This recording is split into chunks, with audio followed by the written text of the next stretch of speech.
Okay guys, magandang araw dun sa mga nasa trabaho. Yung papasok at pauwi, sana hindi kayo matraffic.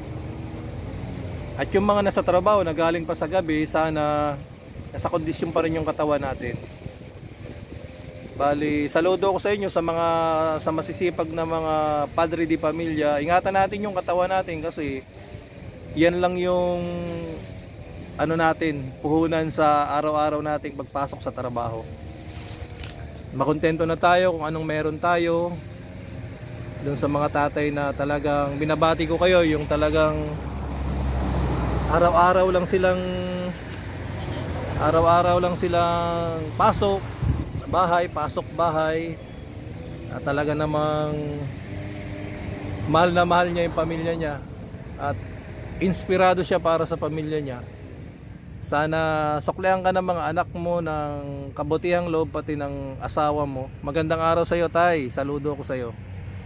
Maging dun sa mga nanay, dun sa mga single mother, saludo ko sa inyo. Pagbutihan nyo, gabayan natin yung mga anak natin sa mabubuting gawa. Yung maliliit na bata, huwag nating pagbabarin sa cellphone, kasi hindi rin maganda na nakababad yung mga bata sa cellphone. Shoutout sa inyong lahat na mga nanay na masisipag, tatay. Magandang araw po sa inyo. Kayo po yung talagang bayani ng tahanan. At dun sa mga anak na marespeto, talagang inspirado rin dahil sa nanay at tatay niya na nakikita nila na masipag. Yung mga anak na mababait, saludo ko sa inyo. Sana lagi nyo tulungan yung nanay nyo at tatay nyo sa gawaing bahay para yung pagod nila nawawala. Mano mala, magwalis ka dyan, maghugas ng plato, magligpit. Hindi naman mabigat na trabaho yan bago tayo mahawak ng cellphone. Tsaka mga ate, mga kuya, yung maliliit nating kapatid, huwag nating sanayin na nakababad lang sa cellphone. Kasi katwiran natin, hindi naman sila makulit kasi nagse-cellphone lang. Wag. Unang-una yung mata.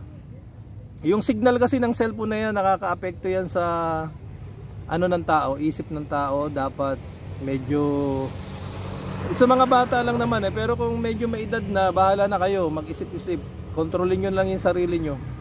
Alam nyo ba na pag nag-charge kayo ng cellphone is hindi yung cellphone ang tina-charge nyo, yung sarili nyo.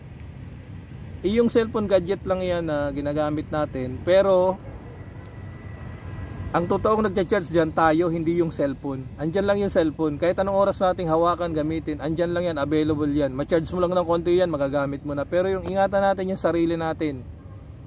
Sa inyo na mga dalaga, alam nyo ba na huwag nating sayangin yung panan. Kasi alam nyo ba na 15 years old ka, 5 birthday mo pa, 20 ka. Ngayon kung 20 years old ka na, plus 20 years old, 40 ka na.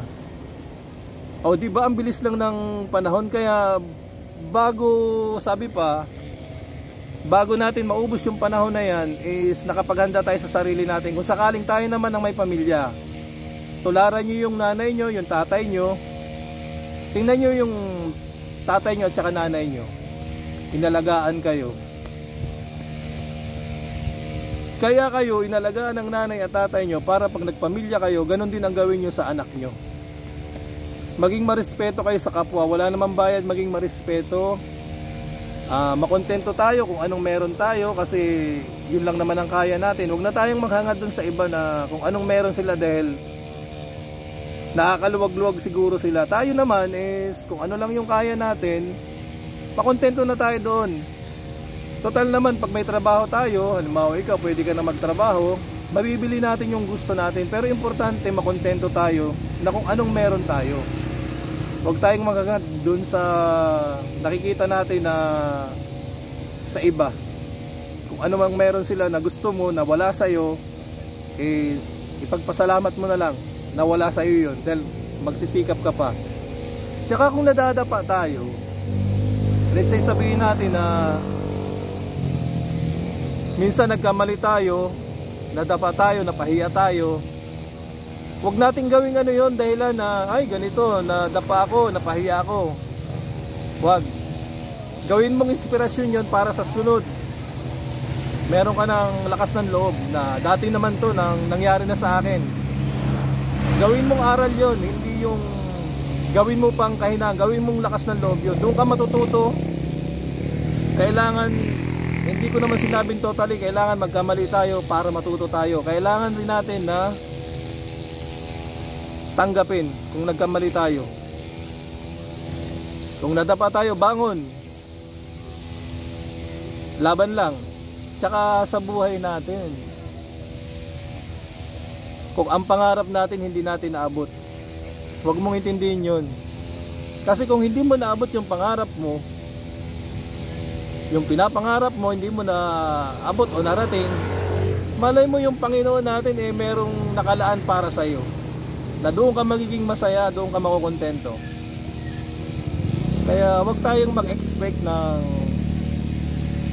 sabi pa ng ganon, kung ano lang yung dumating sa atin, pero nagsikap tayo, pinakita natin na nagsisikap tayo, gawin natin sa sarili natin to, doon pa lang guys. Saludo na ako sa inyo. Magandang araw sa inyong lahat guys. Doon nga pala sa mga estudyante, pagbutihan nyo ha, dahil mahirap yung bumabalik sa school. Mas maganda yung nakakasabay ka, o meron ka pang babalikan na units kung sa college ka. Gawin nating mabuti. Hindi ko naman sinabi na seryosohin mo masyado. Kailangan mo lang gawin yung hanggang sa kaya mo na malibang ka. Pagsabayin mo yung pag-aaral mo na naglilibang ka, pero wag naman sobra. Tama lang na hindi ka boring. Pangit naman yung masyado kang seryoso sa buhay. Okay guys, magandang araw sa inyong lahat. Please like and subscribe to my channel.